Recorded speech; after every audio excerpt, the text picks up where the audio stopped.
So, I decided, tanggalin ka na sa bibig. Pati ako naiyak naman dito kay Edito. Jan Stop Vlog ang inyong lingkod muling nagbabalik upang magbigay mixing reaction video at panoorin po sa vlog ni Sir Paul Pugong Biyahero ang kabuuan. Sa pagbisita ni Edito sa PB Village kung saan ang bahay ni na Judy ang nagkataon na nasusunog ang lutoan nila sa likod na hindi namalayan ng kanyang ina na nasa loob ng bahay. Buti na lang at nahiwalay ang lutoan para hindi damay lahat at buti na lang naagapan ang apoy dahil kay Edito. Alam nyo si Edito ang bait talaga mahinahon hindi agad magre-react kaya muling napahanga si Sir Paul sa kanya dahil kahit nahihirapan siyang magtagalog ang ganda ng kanyang binibigkas kita nyo naman sa prank ni Sir Paul halos nanginginig na kuha pa nitong humingi ng patawad kung bakit nila ito tatanggalin sa team, nasabi pa nga niya na nalungkot dahil imbis na tumulong bakit daw naging mali, ulit po prank lang po iyon.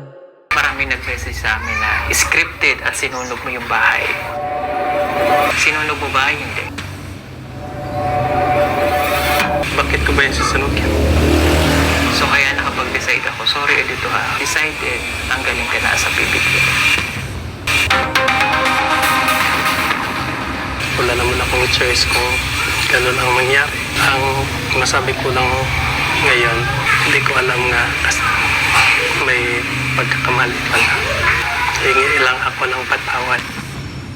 Mali talaga yun. At dahil mali yun,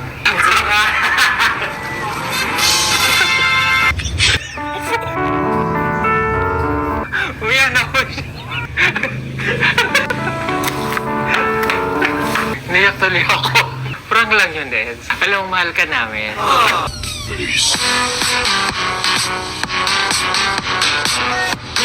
Ano yung naramdaman mo?